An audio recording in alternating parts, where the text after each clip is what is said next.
और गुरु जी यहाँ हमारे साथ बैठे हमारे पार्टी के राष्ट्रीय सचिव श्रद्धेय मिथिलेश बाबू, यहाँ उपस्थित हमारे पार्टी के प्रदेश उपाध्यक्ष भाई प्रणव जी, इस कार्यक्रम का कुशलतापूर्वक संचालन कर रहे सांसद प्रतिनिधि आदरणीय चौधरी जी चंद्रशेखर राव, यहाँ उपस्थित हमारे बीच में प्रदेश के युवा के अध्यक्ष उपाध्यक्ष शेष श्री राणा जी, हमारे पार्टी के सारे सम्मानित जो प्रकोष्ठ हैं उसके सम्मानित अध्यक्ष, तारापुर के अध्यक्ष भाई मंडल जी, महिला शक्ति की प्रतीक आदरणीय बहन कलावती जी, यहाँ आए हुए डॉक्टर सर्विस उपाध्यक्ष डॉक्टर साहब जो हमारे पार्टी के उपाध्यक्ष असल चंद्रशेखर बाबू कहते दूसरों को बोलते हैं, यहाँ बैठे हुए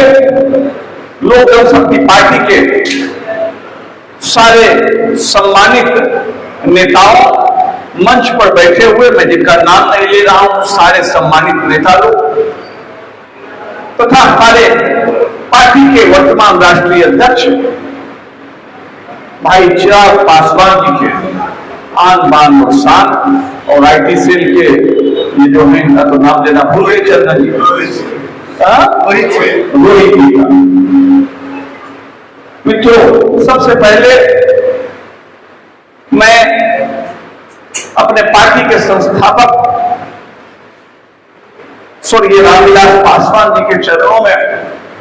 अपना विनम्र श्रद्धा सुमन अर्पित करता हूं, तारापुर की इस पुण्य भूमि को नमन करता हूं। हमारे जिले के संगठन के जितने लोग हैं और जिन्होंने इस कार्यक्रम को इतनी भव्यता दी है, उन सबों के प्रति आभार व्यक्त करता हूं और अपने राष्ट्रीय अध्यक्ष आदरणीय चिराग पासवान जी और प्रदेश अध्यक्ष आदरणीय राजू तिवारी जी के प्रति विशेष आभार व्यक्त करता हूं कि उन्होंने न मुझे इस पार्टी में स्थान दिया बल्कि सम्मान दिया, और मैं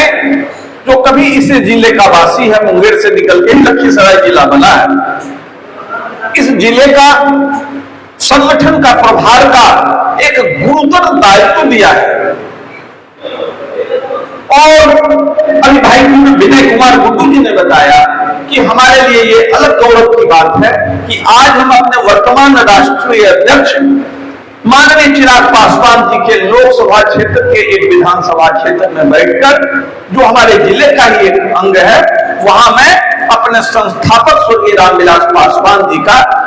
जयंती समारोह मना रहा हूं। तो मैं उन सबों के प्रति आभार व्यक्त करता हूं। और अभी हमारे ढेर सारे वक्ताओं ने जो हमारे बड़े साहब स्वर्गीय रामविलास पासवान जी के प्रति अपने उद्गार को व्यक्त किया,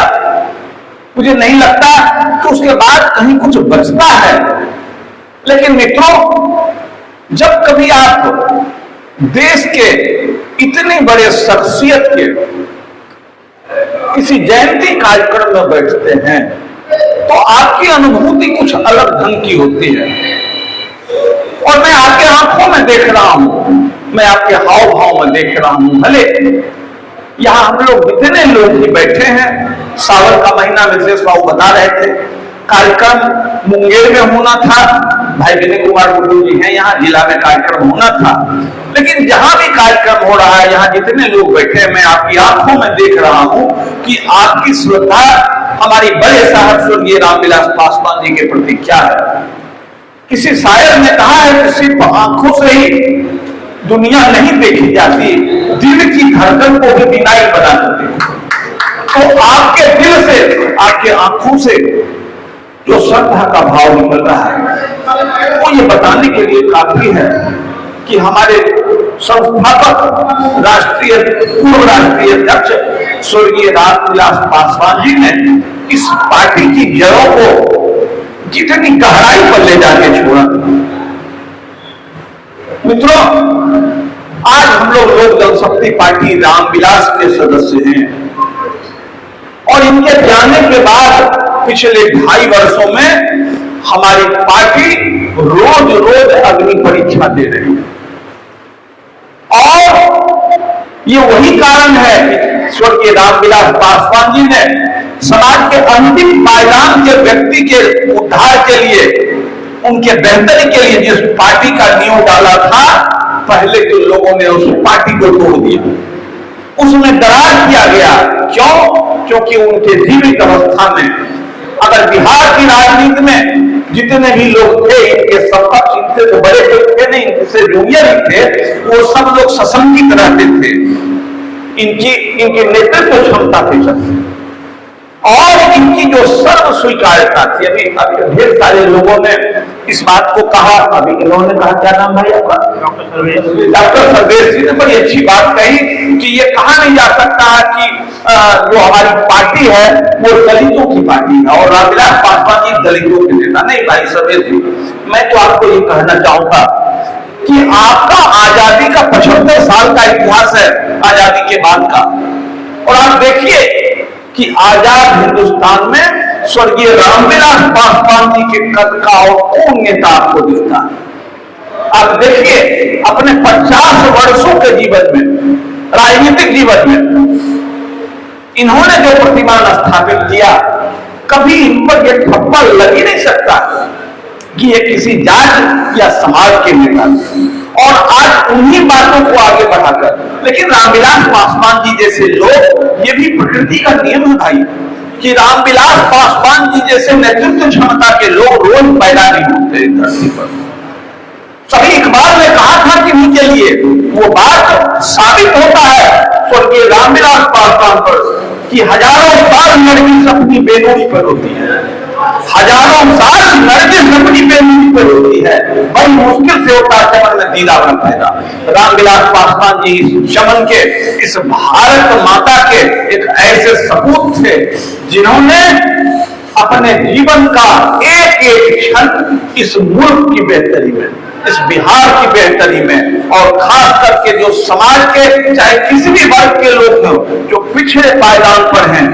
उनका स्लोगन था कि मैं उस घर में दिया जलाने चला हूं जहां सदियों से अंधेरा। तो जो इतना बड़ा आदर्श जिस नेता का था, हम लोग उस पार्टी के सदस्य हैं, और यही बात जिम्मेवारी की होती है जो कहा गया। सिर्फ भाषण देने से काम नहीं होगा, हम लोगों को गर्व करना चाहिए कि हम ऐसे विजनरी नेता के पार्टी के सदस्य हैं, और आज हमारे पास पूरे देश के पैमाने पर अगर सर्वाधिक चर्चित और ओजस्वी किसी नेता, युवा नेता की बात होती है तो हमारे राष्ट्रीय अध्यक्ष माननीय चिराग पासवान जी का नाम सबसे ऊपर।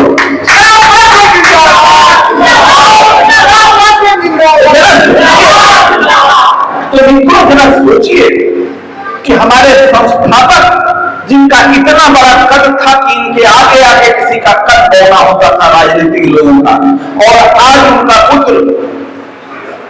आदरणीय चिराग पासवान जी हैं जो इस देश के, बिहार के नहीं, इस देश के इमर्जिंग यूथ लीडर हैं और एक्सेप्टेड हैं। वो चाहे जम्मू कश्मीर हो और या केरला,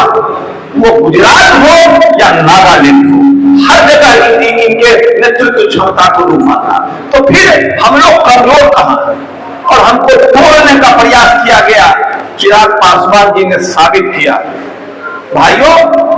विरासत में संपत्ति भी मिलती है, पार्टी भी मिलती है। क्षेत्रीय दलों पर यह आरोप लगता है कि यह परिवार की पार्टी होती है, लेकिन मैं कहता हूं कि जितने भी राजनीतिक व्याख्याकार हैं,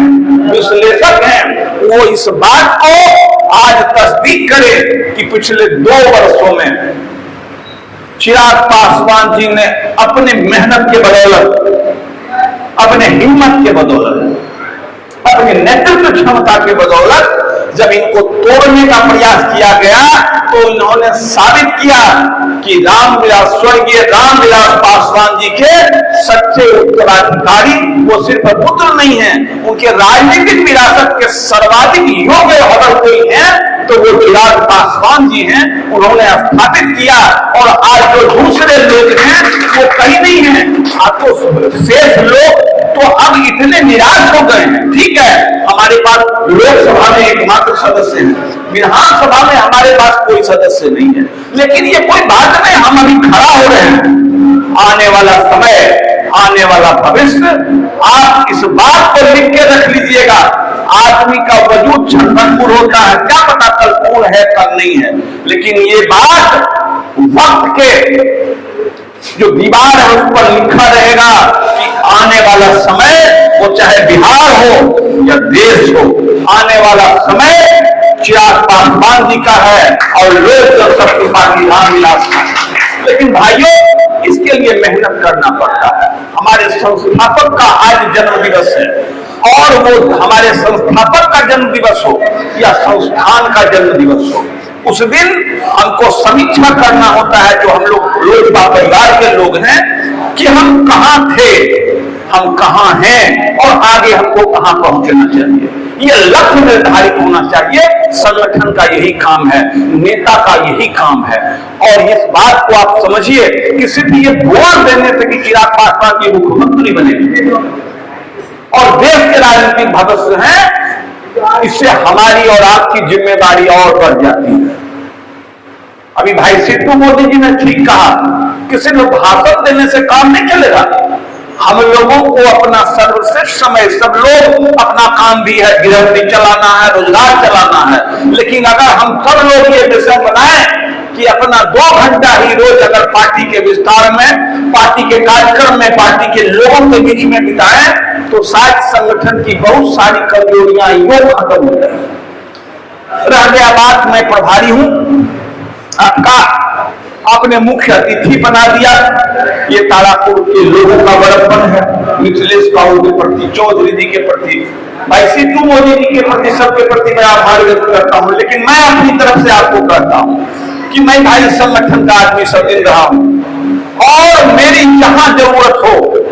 जब कभी अगर हमारी जरूरत हो, तो मुझको आप पदाधिकारी के रूप में तो कभी ट्रीट नहीं करें। मैंने कहा था आदरणीय चिराग पासवान जी को, जब उन्होंने मुझको बुला के 1-to-1 मार्च 2021 में मिले थे, तो हमने कहा था कि सर हमको आपको पद मत दीजिए। हम जहां तक आपकी पार्टी को समझ पाए हैं, हम एक चीज मार्क करते हैं कि यहाँ नेता ज्यादा है, कार्यकर्ता कम। हमको कार्यकर्ता रहने दीजिए आप, हम बिना पद के अच्छा काम करते हैं। जहां 12 साल काम किए थे वहां भी बिना पद के काम किए, लेकिन अब जिम्मेवारी मिलती है। आदरणीय राजू तिवारी जी जो हैं, उनका विशेष मेरे से प्रेम होता है, और वो कहते हैं कि नहीं भैया आपको संभालना, बहुत सम्मान देते हैं। तो हम हैं, और मेरे लिए ये गौरव का बात है कि मिथिलेश बाबू जैसे तो पार्टी के विशुद्ध काम करते हैं, हमारे राष्ट्रीय अध्यक्ष भी इनको कहते हैं, अगर इनके अंदर काम करने का मौका मिले तो मेरे लिए सौभाग्य की बात है। लेकिन हम हमेशा उपलब्ध हैं आपके बीच, और ये मिशन बनाइए। हमारे मुंगेर लोकसभा में है, मुंगेर जिले में 2 लोकसभा है, एक तो हमारे राष्ट्रीय अध्यक्ष का, और वो जो 2 विधानसभा है वो मुंगेर लोकसभा, दोनों हॉट सीट है। 2024 का दोनों ही हॉट सीट है, और हम लोगों की जिम्मेदारी बहुत ज्यादा है। और निश्चित रूप से हमारा प्रत्याशी कहां लड़ेगा, जमुई तो हम लड़ेंगे ही लड़ेंगे, चाहे जो लड़े, ये फैसला तो हमारे राष्ट्रीय अध्यक्ष जी का होगा। लेकिन मुंगेर में अगर हमारे पार्टी का गठबंधन होता है, जैसा हमारे राष्ट्रीय अध्यक्ष जी बोलते हैं, तो जो भी लोग आएंगे उसमें लोजपा परिवार की वहां के परिणाम में सबसे महत्वपूर्ण भूमिका होगी। उसके लिए भी हम तमाम लोगों को अपने को तैयार करना है और अपने नेता को मजबूती देना है। अब बहुत गर्मी है और ढेर सारे लोग बोल दिए हैं, हम बहुत भाषण देने वाले लोग नहीं हैं, लेकिन जब ऐसा अवसर हो और आपके जैसे इतने सारे लोग हैं, तो सारे महत्वपूर्ण लोग हैं, हम कोई जरूरी नहीं कि 50 की संख्या में यहाँ है या 100 की संख्या में है, लेकिन हम लोगों में जज्बा है, आप उस पार्टी के सदस्य हैं कि आप लोग 10,000 पर भारी पड़ने वाले लोग। इसलिए अपना मनोबल ऊंचा रखिए और मैं आप तमाम लोगों के प्रति एक बार फिर से आभार व्यक्त करते हुए और बड़े साहब को नमन करते हुए अपनी बात इन बातों के साथ समाप्त करने की धृष्टता करता हूं बड़े साहब के प्रति कि तुम्हारी हर तमन्ना को हमें अंजाम देना है, तुम्हारी हर तमन्ना को हमें अंजाम देना है, मगर अफसोस तुम होते तुम्हारा कारवां होता। बहुत बहुत धन्यवाद। जय लोकपाल, जय चिराग पासवान। बहुत धन्यवाद।